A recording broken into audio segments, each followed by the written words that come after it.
Hey there, I'm really glad you stopped by tonight. Maybe it's raining where you are, or maybe you just wish it were. Either way, I hope you can get comfortable for a little while. Grab your favorite blanket if it's nearby, make yourself a warm cup of tea if you have one, and let the rest of the world slow down for just a bit. Tonight's story begins in a place that almost no map has ever managed to keep. Not because it was hidden, not because it was magical, but because people simply forgot about it. It was a tiny mountain village where the rain had been falling for so many years that no one could remember what silence sounded like without it. The rain wasn't loud. It never arrived with thunder that shook the windows or fierce winds that frightened the children.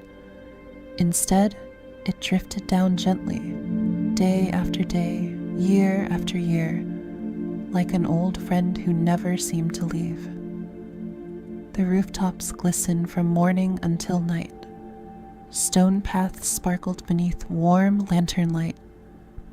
Window boxes overflowed with moss and tiny white flowers that somehow loved the endless damp weather. Visitors often asked the same question. Doesn't the rain make everyone sad? The villagers always smiled. No, they'd answer.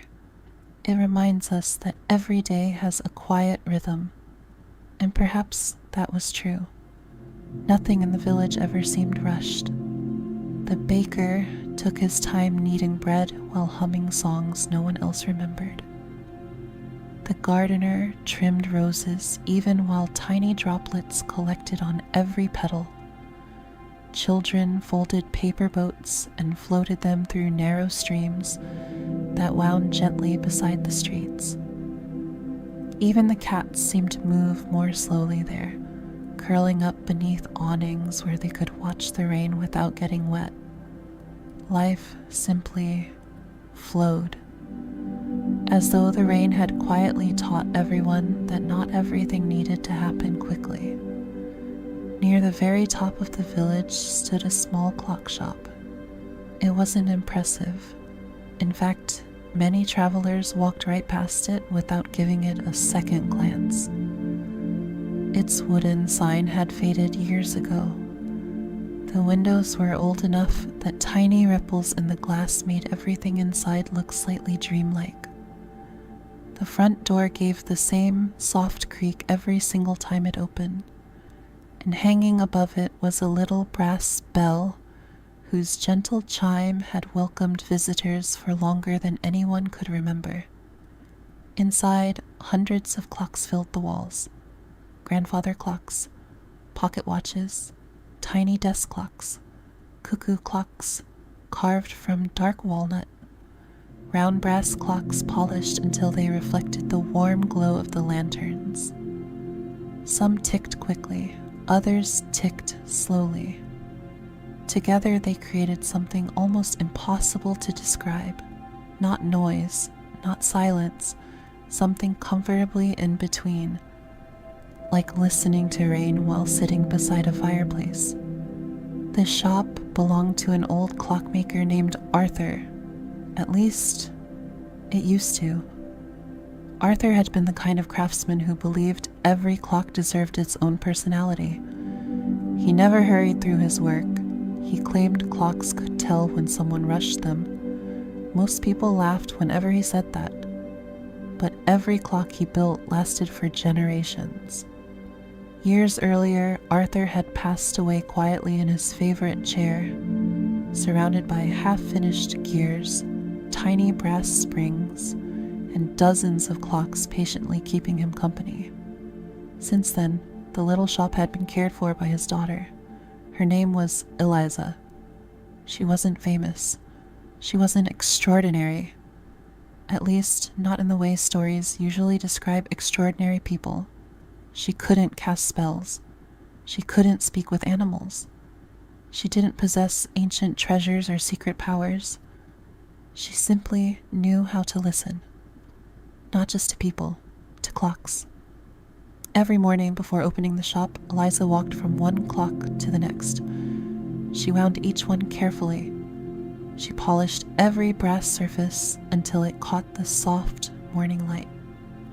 If one clock ticked just a little too fast, she noticed. If another seemed tired somehow, she noticed that too. The villagers often joked that Eliza understood clocks better than most people understood each other. She always laughed politely, but deep down, she sometimes wondered if they were right, because clocks had a funny way of speaking, not with words, with rhythm. A clock that ticked too quickly often belonged to someone who worried too much.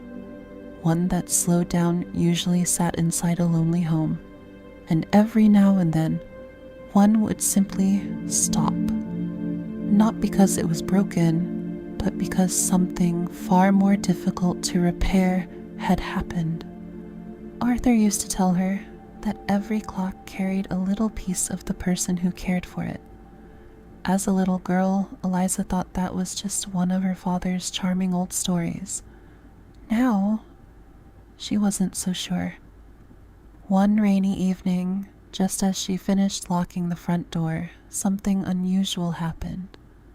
Every clock in the shop stopped. Not one after another, all at once.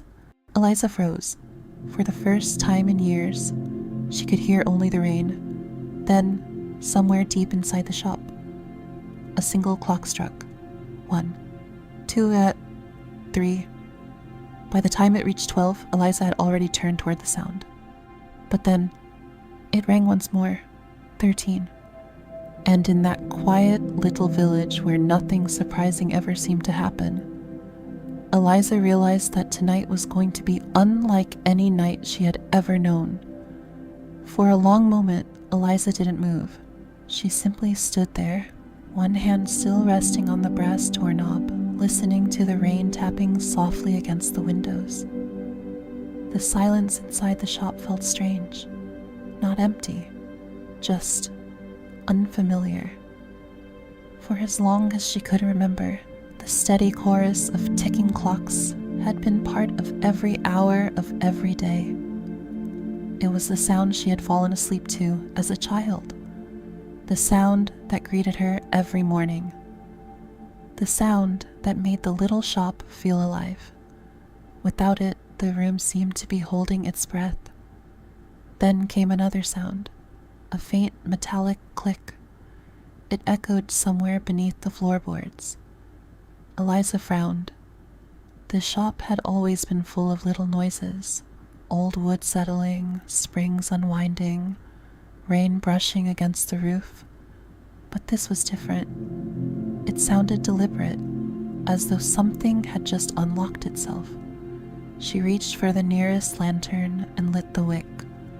A warm, golden glow spread across the room, chasing soft shadows into the corners. Probably an old pipe, she whispered to herself with a small smile, but even as she said it, she didn't quite believe it. She walked slowly between the rows of clocks. Every pendulum was still. Every pair of hands had frozen exactly where they had stopped. It didn't matter whether the clock had been made 10 years ago or 100. Every single one had fallen silent at the same moment. She had never seen anything like it. As she passed her father's old workbench, something caught her eye. One of the drawers wasn't completely closed. That was unusual. Arthur had been wonderfully untidy while he worked, but when evening came, he always put every tiny gear, every polished screw, and every brass tool back exactly where it belonged. Eliza pulled the drawer open. Inside lay dozens of neatly folded sketches of clocks she had never seen before. Most were unfinished. Some had notes written carefully along the edges. Not yet. Needs more patience. Only during the longest rain. She smiled. Those sounded exactly like something her father would write. Then she noticed something tucked beneath the papers. A small leather notebook. Its corners were worn smooth from years of handling. She recognized it immediately. Her father's journal. She hadn't seen it since the day he passed away. She opened it carefully. Most of the pages were filled with tiny drawings of gears and pendulums, measurements written in perfect handwriting, and little observations about different clocks around the village.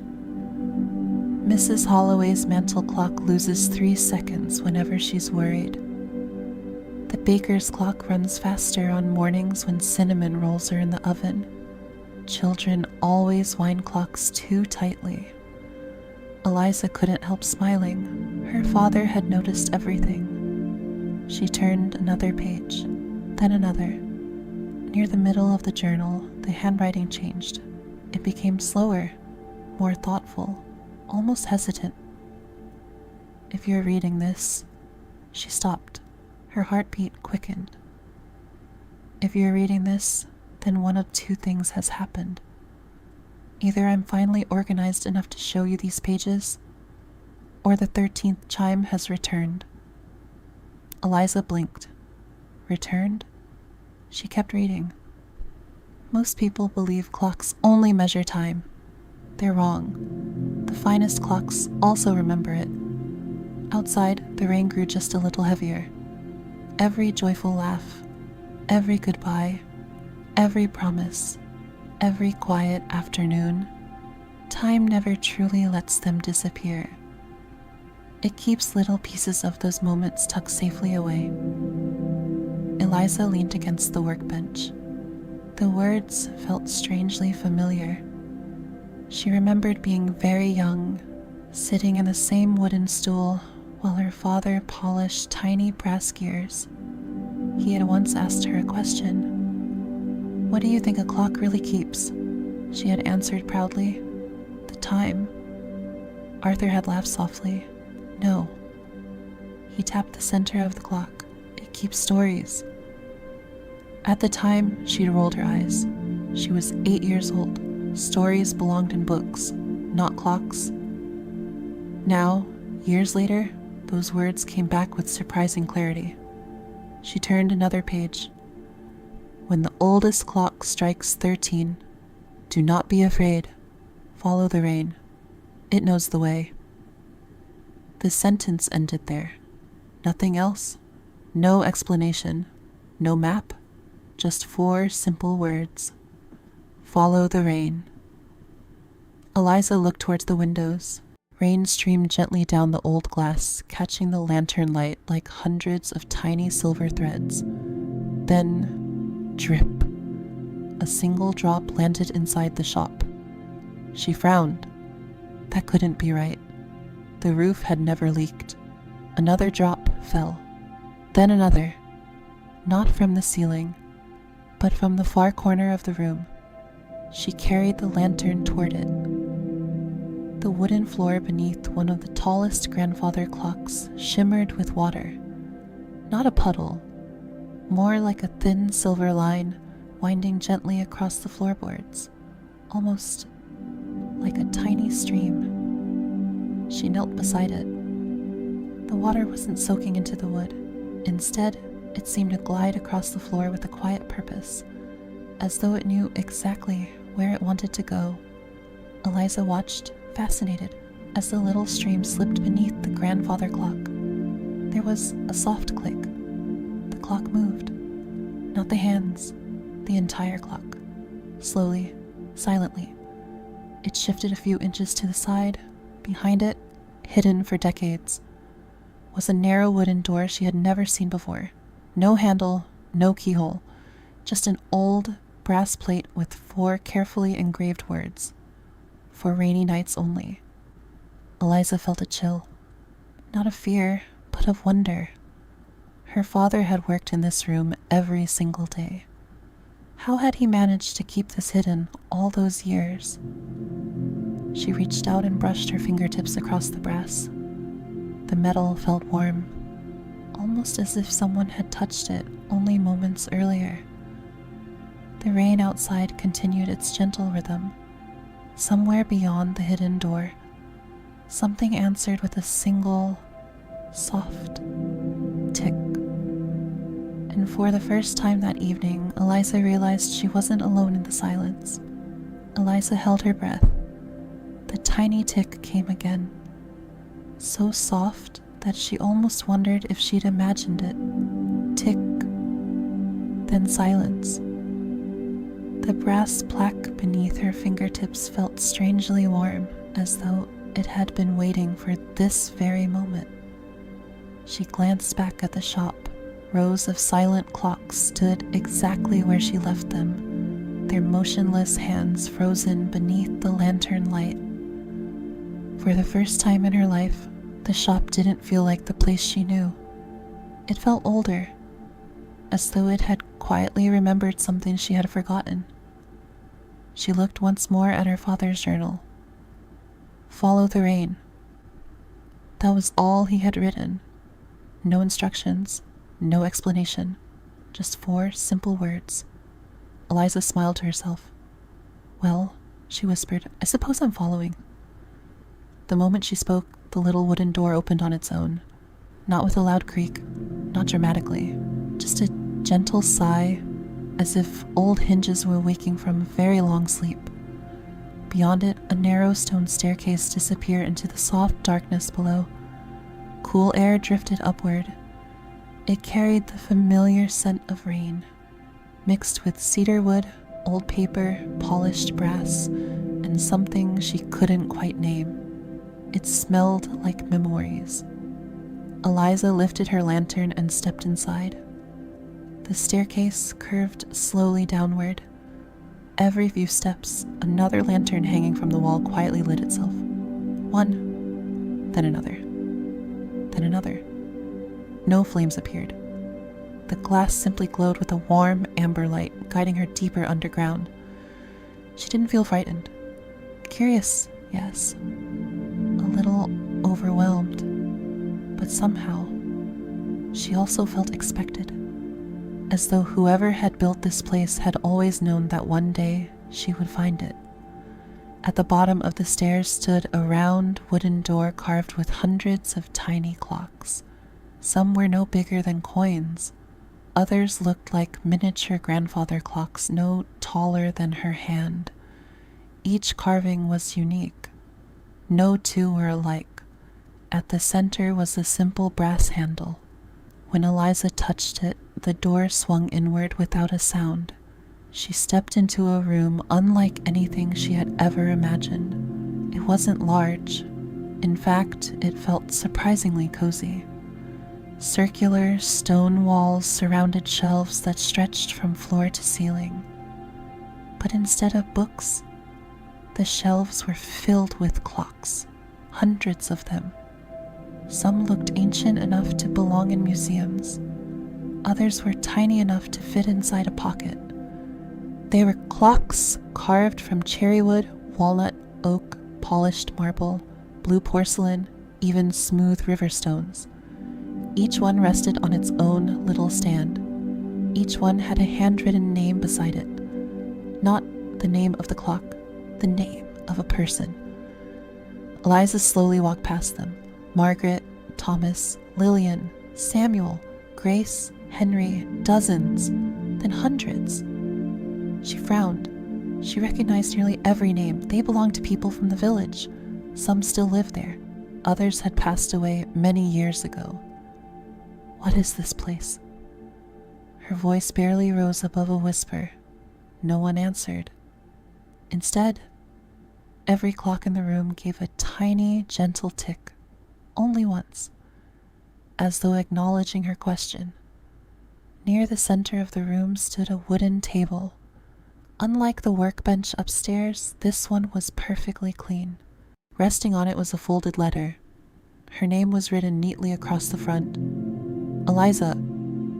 She stared at it for several seconds.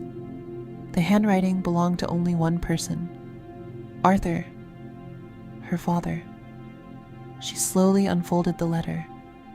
My dearest Eliza, if you found this room, then the rain has chosen another keeper. I always hoped that day would come much later, but time has never asked our permission before moving forward. If you're standing here now, It means you've heard the 13th chime. That only happens when the village begins forgetting its own stories. Eliza frowned. Forgetting? The village seemed exactly the same as it had always been. She kept reading. No one notices at first. Someone forgets the recipe their grandmother taught them. A child no longer remembers the song their mother used to sing. A favorite bench no longer feels familiar. A garden loses its name. A promise fades.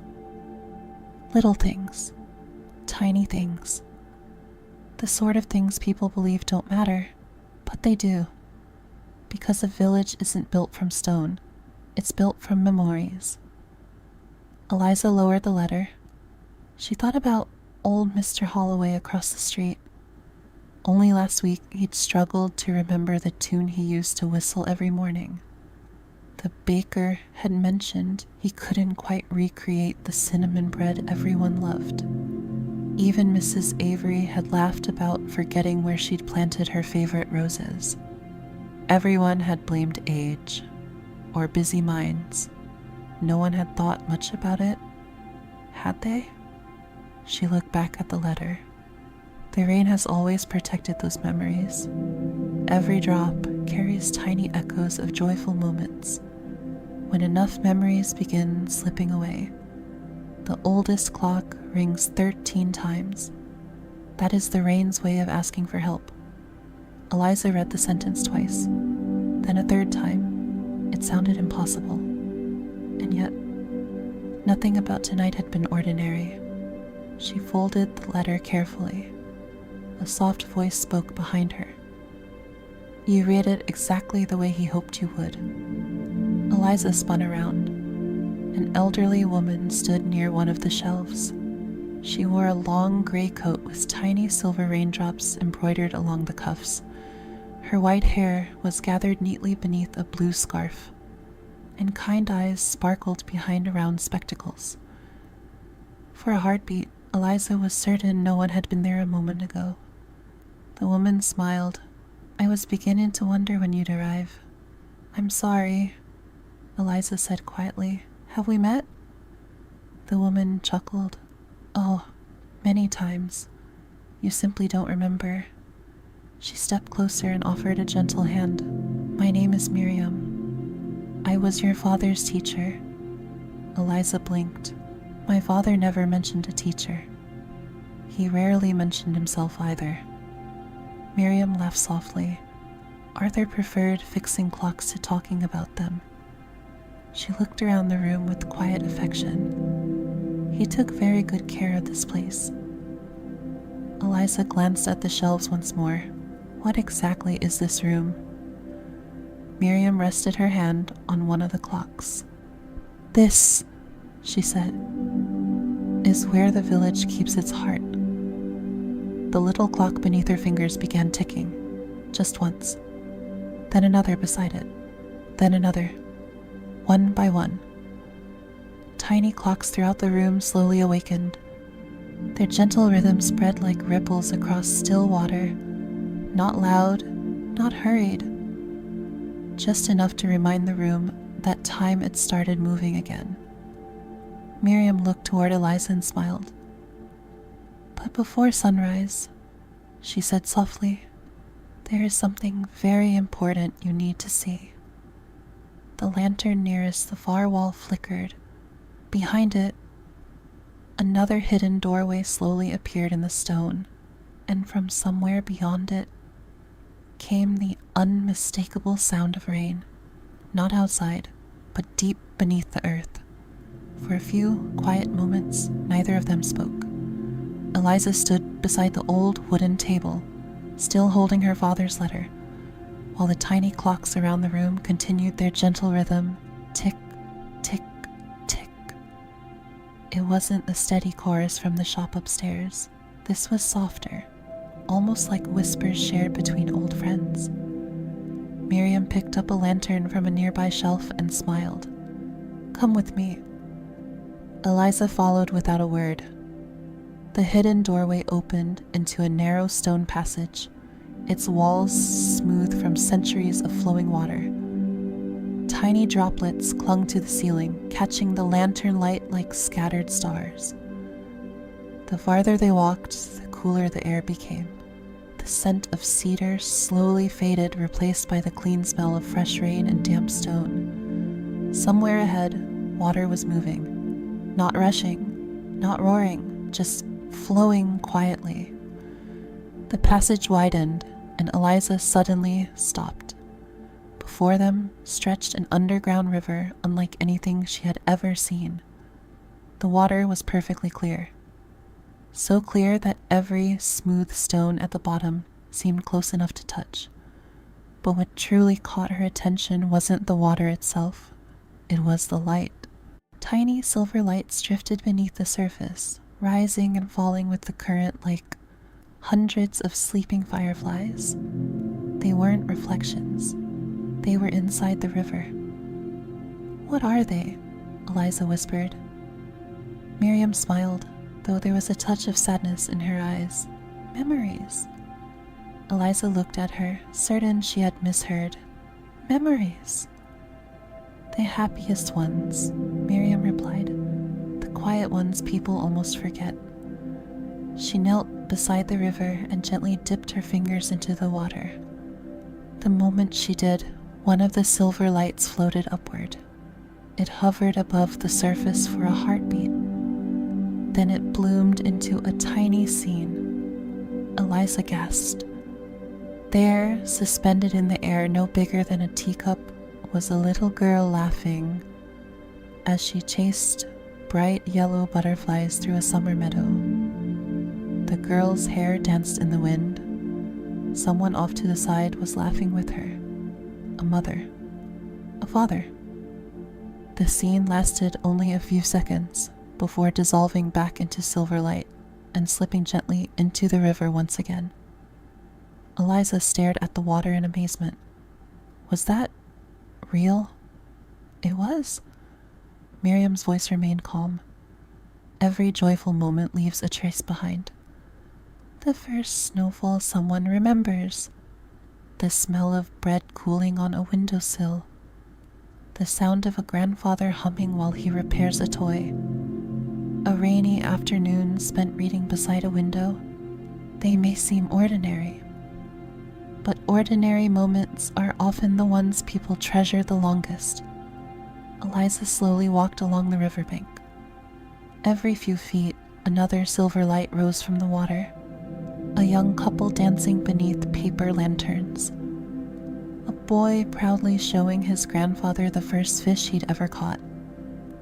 Two sisters baking blackberry pies together while flour covered the kitchen floor. Children racing paper boats through puddles after a summer rain. Each memory glowed for only a few seconds before quietly returning to the river. None of them were grand adventures. None involved kings or castles. They were simply life, beautiful because they had happened, beautiful because someone had loved them. Eliza smiled without realizing it. "I think," she said softly, "these are the kind of moments people never expect to miss." Miriam nodded. "Exactly. They believe they'll always remember." She looked down at the flowing water. But time is gentle. It doesn't steal memories. It simply lets them drift farther away. The river of rain keeps them safe until they're needed again. They continued walking until they reached a small stone bridge arching over the narrowest part of the river. At its center stood an old iron pedestal. Resting on top of it was a clock unlike any Eliza had ever seen. It had no numbers, no hands, only a circle of polished silver surrounded by delicate brass vines. Inside, the glass floated a single raindrop. It hung perfectly still, as though time itself had forgotten to move. Eliza stepped closer. "It's beautiful." "It is," Miriam replied. "It is also the oldest clock ever made in this village." Eliza frowned. "But it doesn't even tell the time."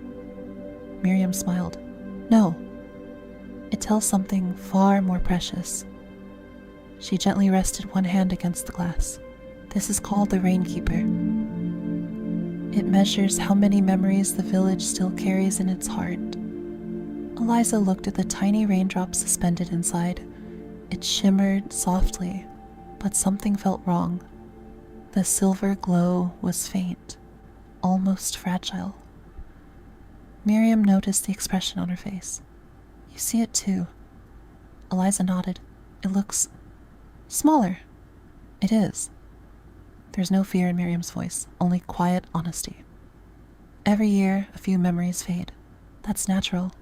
But lately, they've been disappearing much faster. She turned toward Eliza. The 13th chime wasn't a warning for you. It was a plea. Eliza looked back at the little raindrop. So, what happens if it disappears completely? For the first time that evening, Miriam didn't answer right away. The only sound was the steady murmur of the underground river. Finally, she spoke. The rain will stop. Eliza blinked. The rain? Miriam nodded. The rain has always carried the village's memories. If the Rainkeeper becomes empty, the rain will leave. She let those words settle between them, and once the rain is gone, the stories it protected will disappear with it. Eliza imagined the quiet streets above, the baker forgetting his grandmother's recipe, the children no longer remembering the games they loved, neighbors passing one another without recalling years of friendship, a village still standing, yet somehow no longer feeling like home. She swallowed gently. Can it be restored? Miriam smiled. Yes, but not by repairing a clock. She looked toward the glowing river. It can only be restored. One forgotten story at a time. At that exact moment, Eliza stood quietly beside the Rainkeeper. The tiny crack in its glass caught the silver light of the underground river, delicate as a spider's thread. For a long moment, neither she nor Miriam spoke. There was nothing left to say that the silence hadn't already whispered. Finally, Eliza looked down at the glowing river. I don't know how to repair memories, she admitted. I only know how to repair clocks. Miriam smiled, the kind of smile that carried years of patience. Your father used to say the very same thing. Eliza looked up. He did? Oh, countless times. Miriam chuckled softly. The first day he came here, he spent nearly an hour explaining that brass gears made perfect sense, but people's hearts did not. Eliza laughed, a quiet, unexpected laugh that echoed gently through the chamber. It felt good. It felt familiar. Miriam rested a hand on her shoulder, and yet, in the end, he discovered something important. She nodded toward the Rainkeeper. People don't remember because someone tells them to. They remember because someone helps them feel. Those words lingered in the air. Eliza closed her eyes for just a moment. She thought about the little village above, the baker humming while bread baked in the oven, children launching paper boats after every rainfall, old neighbors waving from rain-soaked porches, lanterns glowing behind foggy windows, tiny moments, ordinary moments, the kind that almost no one writes about, and yet they were the very things that made the village home. She opened her eyes. I think I understand. Without another word, she stepped toward the Rainkeeper, not to repair it, not to wind it, simply to rest her hand gently against the cool glass. Nothing happened. Then, a single raindrop landed on the back of her hand. She looked up. The ceiling above was solid stone. There should have been no rain. Another drop followed, then another. Tiny circles rippled across the surface of the underground river. One by one, the silver lights beneath the water began rising. Not hundreds, thousands. They drifted into the air like floating stars. Around Eliza, scenes from the village quietly appeared. Mrs. Holloway laughing with her grandchildren, the baker placing warm cinnamon bread on the windowsill every Sunday morning, a little boy proudly carrying a wooden clock his father had made, two old friends sharing tea without saying very much at all, a young couple dancing beneath umbrellas during the first rain of spring. Each memory glowed softly before becoming a tiny silver drop once again. Instead of falling back into the river, they floated toward the rainkeeper. The little clock welcomed each memory with a gentle pulse of light, one after another. Slowly, the crack in the glass began to fade, not because it had been repaired, because it had been remembered.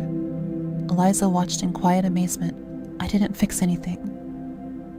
No, Miriam whispered. You simply reminded the village of who they already were. The final silver light settled inside the rainkeeper. The tiny raindrop at its center shone brighter than ever before. Clear, peaceful, whole, far above them. A clock began to tick. Then another. Then another. The sound spread through the village like the first bird song after winter. Every clock inside the little shop upstairs had awakened. Every pendulum swung once more. Time had found its rhythm again. When Eliza and Miriam climbed the stone staircase back to the shop, dawn was beginning to soften the horizon. The rain still fell. Gentle, steady, comforting, just as it always had. The windows glowed with pale morning light. Outside, the village slowly stretched awake. The baker opened his oven and smiled. I almost forgot, he laughed to himself. Cinnamon needs just a touch more honey. Across the street, Mrs. Holloway paused beside her garden. Oh, of course. She smiled warmly. The white roses belong by the gate. Children hurried toward the little stream carrying freshly folded paper boats. Neighbors greeted one another by name. Someone began whistling an old tune that hadn't been heard in years. Life hadn't become extraordinary. It had simply remembered itself. Eliza unlocked the front door of the clock shop. The little brass bell chimed overhead, exactly as it always had. She smiled toward her father's empty workbench. For the first time since he was gone, it no longer felt empty. It felt full of everything he had quietly left behind. Not only clocks, not only tools, but kindness, patience, and the simple belief that every ordinary moment is worth protecting. Years passed. Visitors still found the tiny mountain village hidden among the mist. They always asked the same question. Why does it always seem to rain here? The villagers would smile. Some would shrug. Others would simply look toward the old clock shop on the hill. And if you happened to visit on a peaceful evening, just as the lanterns began glowing and the rain tapped softly against the rooftops, you might notice a young clockmaker closing her shop for the night. She would pause for a moment, listen to the gentle ticking around her, look up at the endless rain, and smile, because she knew something that many people forget. Time is precious, not because it passes, but because every ordinary day quietly becomes a memory. And sometimes, the smallest moments, a warm loaf of bread, a familiar song, a shared cup of tea, or the peaceful sound of rain against an old window, become the memories that stay with us the longest. So if tonight you hear rain outside your own window, take a moment to listen. Somewhere within its gentle rhythm, there may be a story waiting to be remembered. Good night, and may your dreams be as peaceful as the village where the rain never truly stopped. The end.